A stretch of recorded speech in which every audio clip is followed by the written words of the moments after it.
Assalamualaikum warahmatullahi wabarakatuh. Nama saya Bagus Satiraji dengan NIM 230141139 dari 2TPJ2. Izinkan saya untuk mempresentasikan rangkuman tentang materi pelabuhan. Pelabuhan adalah tempat yang terdiri atas daratan dan perairan sebagai tempat kegiatan pemerintahan dan pengusahaan yang dipergunakan sebagai tempat kapal bersandar, naik turun penumpang, dan bongkar muat barang. Berupa terminal dan tempat berlabuh kapal yang dilengkapi dengan fasilitas keselamatan dan keamanan pelayaran dan juga kegiatan penunjang pelabuhan, serta sebagai tempat perpindahan intra dan antar moda transportasi. Lalu kita di sini akan membahas 4 daftar isi, yaitu pertama ada prinsip perencanaan pelabuhan, kedua dasar perencanaan pelabuhan, ketiga perencanaan jumlah terminal dan prediksi volume penumpang pelabuhan, yang keempat adalah fasilitas pelabuhan. Kita masuk ke materi pertama yaitu prinsip perencanaan pelabuhan. Di sini ada 9 prinsip untuk merencanakan pelabuhan. Pertama adalah menentukan tujuan dan sasaran pembangunan pelabuhan. Lalu kedua memprediksi lalu lintas pelabuhan seperti dengan cara pengumpulan data pertumbuhan penduduk, perkembangan ekonomi, asal dan tujuan kapal, bongkar muat barang, jumlah kapal yang berkunjung. Lalu yang ketiga adalah pengolahan data. Di sini kita mengklasifikasikan jenis barang dan membuat grafik. Lalu nomor 4 adalah analisa data dan membuat alternatif skenario. Analisa berdasarkan jangka waktu, kapasitas barang, dan kapasitas kapal. Lalu yang kelima adalah penelitian luas terhadap kondisi lingkungan seperti geologi, klimatologi, topografi, dan geoteknik. Lalu yang keenam ada desain pelabuhan, seperti di desain fasilitas darat, contohnya terminal, gudang, area parkir, drainase, dan lain-lain. Lalu ada fasilitas perairan, seperti dermaga, alur perairan, kolam pelabuhan, bangunan pelindung pelabuhan, dan fasilitas keamanan. Lalu yang ketujuh adalah analisa ekonomi, dan yang ke-8 memilih skenario yang paling menguntungkan. Lalu yang terakhir 9 pengelolaan, pengembangan manajemen pelabuhan, serta pemeliharaan. Lalu kita masuk ke topik kedua yaitu dasar perencanaan pelabuhan. Di sini ada kondisi lapangan seperti di topografi dan situasi, angin, pasang surut, gelombang, kondisi tanah, dan karakteristik kapal. Lalu yang kedua adalah penyediaan fasilitas yaitu seperti untuk penumpang barang maupun kapal, fasilitas yang untuk ruang tunggu, dan lain-lain.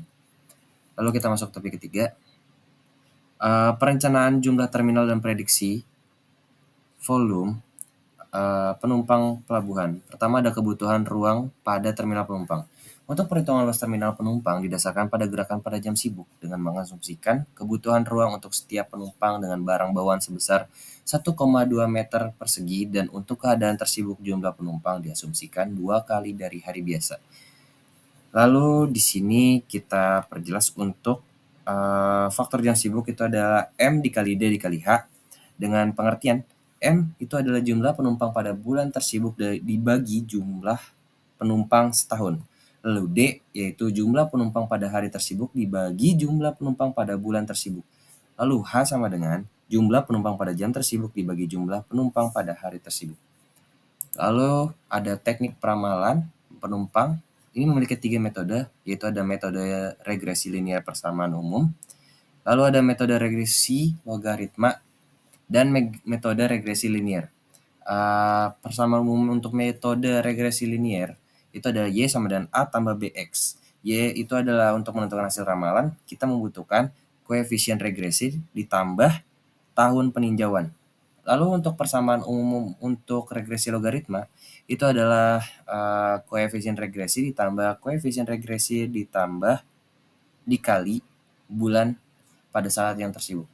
Lalu untuk selanjutnya kita ada fasilitas untuk macam-macam pelabuhan. Pertama ada di pelabuhan ikan. Dasar pertimbangan perencanaannya itu pertama ada kondisi pasang surut di lokasi, dermaga bongkar berjarak sependek mungkin dengan fasilitas darat. Lalu ada penempatan posisi dermaga dilakukan dengan mempertimbangkan arah serta kecepatan arus, arah dan kekuatan angin, kestabilan pantai, serta kemudahan gerak kapal. Lalu yang keempat ada ketinggian dermaga dilaksanakan dengan memperhatikan kondisi pasang surut, tinggi gelombang, dan tinggi dek kapal di atas muka air. Lalu yang kelima ada panjang dermaga disesuaikan dengan kebutuhan kapal yang akan berlabuh. Yang keenam lebar dermaga disesuaikan dengan kemudahan gerak bongkar muat kapal. Lalu di sini ada fasilitasnya, fasilitas pokok merupakan fasilitas yang harus ada berfungsi untuk melindungi pelabuhan ini dari gangguan alam. Lalu ada fasilitas fungsional, fasilitas yang berfungsi untuk memberikan pelayanan dan manfaat langsung yang diperlukan untuk kegiatan operasional suatu pelabuhan perikanan. Lalu ada fasilitas laut dermaga untuk bongkar dan muat, kolam pelabuhan, alur pelayaran, bangunan pelindung pelabuhan atau breakwater. Lalu yang terakhir ada fasilitas darat, terdapat 5 zona fasilitas darat, yaitu zona pelelangan ikan, zona pemukiman, zona perkantoran dan sosial, zona perbekalan, bengkel dan docking, serta zona industri. Lalu kita masuk ke pelabuhan barang. Di pelabuhan barang ini kita terdapat ada FCL dan LCL. FCL itu bisa disebut juga dengan full container load, artinya kontainer sudah diisi penuh. Lalu LCL adalah less than container loaded. Ialah pengiriman barang tanpa menggunakan kontainer dan ditujukan ke gudang pertumpukan dari shipping agent dan dikumpulkan hingga kuota untuk di-loading ke dalam kontainer terpenuhi. Lalu untuk pelaksanaan bongkar muat kapal, aktivitasnya ada antara lain stevedoring adalah menurunkan atau menaikkan barang ke atas kapal atau dari kapal. Cargo dooring adalah pengangkutan muatan sampai lapangan penumpukan atau gudang penumpukan. Receiving adalah kegiatan menerima barang yang dibongkar dari kapal. Lalu delivery adalah penyerahan barang oleh kapal pengangkut kepada penerima. Lalu yang terakhir kita ada fasilitas pelabuhan minyak. Pelabuhan minyak ini merupakan pelabuhan yang menangani aktivitas pasokan minyak. Letak pelabuhan ini biasanya jauh dari keperluan umum sebagai salah satu faktor keamanan. Pelabuhan ini juga biasanya tidak memerlukan dermaga atau pangkalan yang harus dapat menampung muatan vertikal yang besar, karena cukup dengan memuat jembatan perancah atau tambatan yang lebih menjorok ke laut serta dilengkapi dengan pipa-pipa penyalur yang diletakkan persis di bawah jembatan. Memiliki fasilitas umum seperti tempat air bersih, listrik, kantor, dan bahan bakar. Fasilitas bongkar muat seperti kran, pipa biasanya berbentuk jembatan perancah. Yang ketiga adalah fasilitas keamanan seperti pipa pemadam kebakaran, pipa air CO2, dan lain-lain. Lalu ada pelabuhan penumpang. Pelabuhan penumpang sering disebut sebagai terminal penumpang. Pelabuhan ini pun dilengkapi dengan fasilitas orang yang akan berpergian seperti ruang tunggu, toilet, keamanan, dan lain sebagainya.